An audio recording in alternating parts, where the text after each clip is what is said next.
ఈ వీడియో చూస్తున్న వారికి నమస్తే అండి. మన ఛానల్ని సబ్స్క్రైబ్ చేయండి, లైక్ చేయండి, షేర్ చేయండి, కామెంట్ చేయండి. ఈరోజు సమాచారం తెలుసుకుందాం.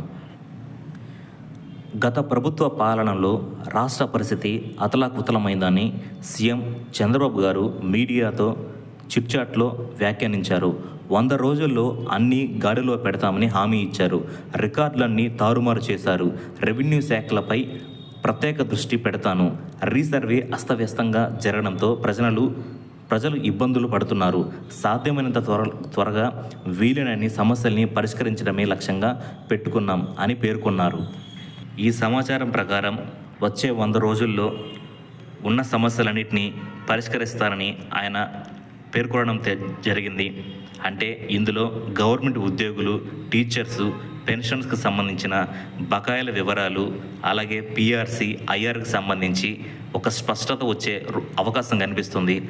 కొంత సమాచారం ప్రకారం ఈ సంవత్సరంలోనే ఐఆర్ ఇచ్చే అవకాశాలు కనిపిస్తున్నాయి.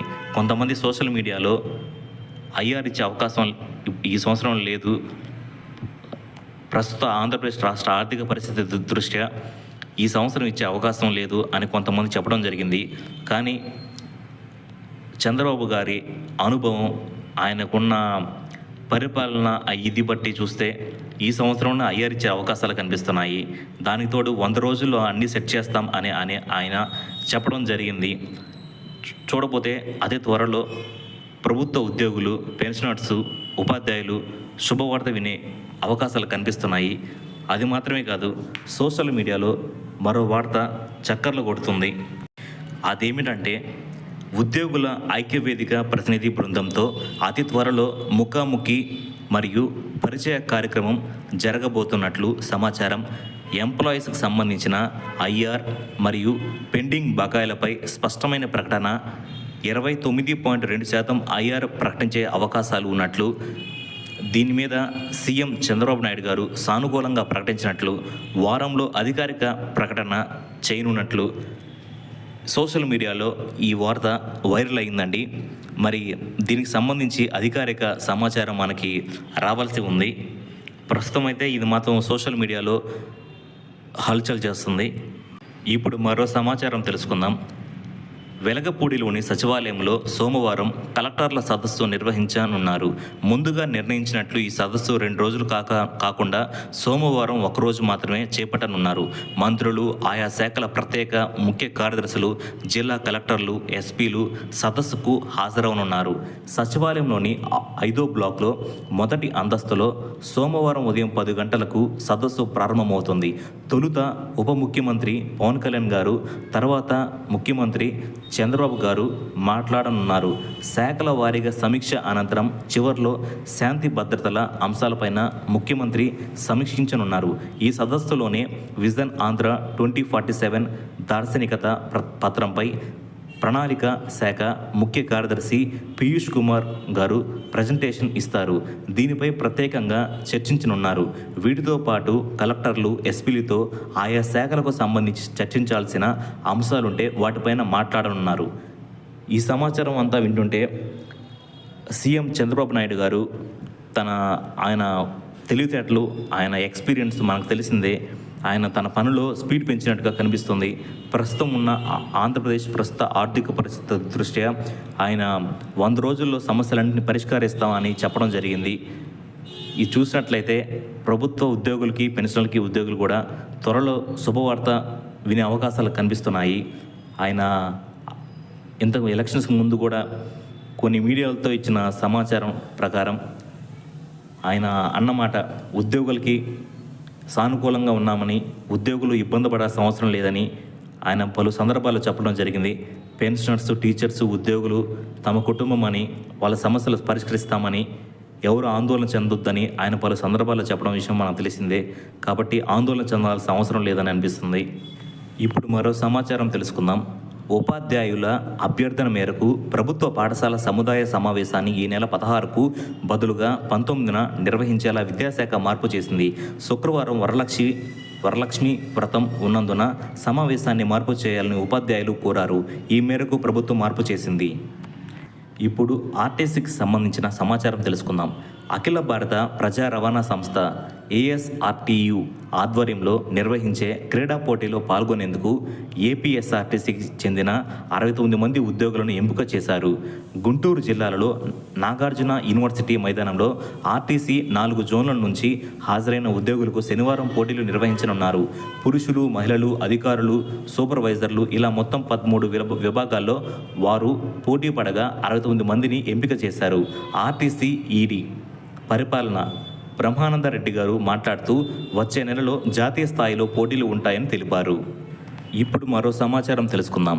తమను విధుల్లోకి తీసుకోవాలని గత కొద్ది రోజులుగా వాలంటీర్లు, అధికారులు, ప్రజాప్రతినిధులను వేడుకుంటున్నారు. తమకు 2 నెలలుగా బకాయి పడ్డ గౌరవ వేతనం అందించాలని విజయవాడలో మంత్రి కొల్లు రవీంద్ర గారిని తాజాగా పలువురు కలిసి విజ్ఞప్తి చేశారు. వైసీపీ నేతల ఒత్తిడితో తాము చేసిన రాజీనామాలను బలవంతంగా చేసినవిగా గుర్తించాలని కోరారు. తిరిగి తమను విధుల్లోకి తీసుకోవాలని మంత్రికి వినతి పత్రం అందజేశారు. ఇప్పుడు మరో సమాచారం తెలుసుకుందాం. ఓట్ ఆన్ అకౌంట్ 4 నెలల బడ్జెట్ అప్లోడ్ కార్యాచరణ కొనసాగుతున్న నేపథ్యంలో ఈ నెల 5వ తేదీ అర్ధరాత్రి వరకు CFMS సేవలు అందుబాటులో ఉండవని ఆర్థిక శాఖ స్పష్టం చేసింది. 5వ తేదీ అర్ధరాత్రి తర్వాత CFMS సేవలు అందుబాటులోకి వస్తాయని తెలిపింది. మరోపక్క ఓట్ ఆన్ అకౌంట్ బడ్జెట్లో ఆగస్టు 1 నుంచి నవంబర్ నెలాఖరు వరకు 4 నెలలకు చేసిన కేటాయింపులకు మించి వ్యయం చేయడానికి వీల్లేదని ఆర్థిక శాఖ అదనపు కార్యదర్శి జె నివాస్ గారు ఉత్తర్వులు ఇచ్చారు. ఓట్ ఆన్ అకౌంట్ డిమాండ్లో కేటాయింపులకు మించి వ్యయం చేయకుండా చూడాల్సిన బాధ్యత సంబంధిత విభాగాధిపతులు, ఇతర ముఖ్య నియంత్రణ అధికారులపై ఉందని ఉత్తర్వుల్లో స్పష్టం చేశారు. ఇప్పుడు BSNLకి సంబంధించి సమాచారం తెలుసుకుందాం. ఆగస్టు 15 నాటికి ప్రధాన నగరాల్లో 4G సర్వీసులు ప్రారంభిస్తామని BSNL తెలిపింది. సెప్టెంబర్లోగా రాష్ట్రం మొత్తం ఈ సేవలను అందుబాటులోకి తెచ్చే లక్ష్యంతో యాంటీనాలు, బేస్ ట్రాన్స్ఫర్ స్టేషన్లు, కోర్ నెట్వర్క్ పనులను చేపడుతోంది. మారుమూల గ్రామాలు, మావోయిస్టు ప్రభావిత ప్రాంతాల్లో 1200 కొత్త టవర్లు ఏర్పాటు చేసుకుంది. విశాఖపట్నం, శ్రీకాకుళం, ఈస్ట్ గోదావరి, కర్నూలు జిల్లాలోని గ్రామాల్లో ఈ నెలాఖరులోగా 4G సేవలు ప్రారంభించనుంది.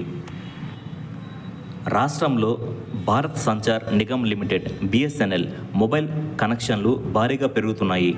ఒక్క జూలై నెలలోనే రికార్డు స్థాయిలో 2,17,000 కొత్త కనెక్షన్లు ఇచ్చారు. దీంతో ఆ సంస్థకు చెందిన మొత్తం కనెక్షన్ల సంఖ్య 40 లక్షలకు చేరింది. ఇటీవల పలు ప్రైవేట్ టెలికాం సంస్థలు మొబైల్ రీఛార్జ్లను, టారిఫ్లను పెంచాయి.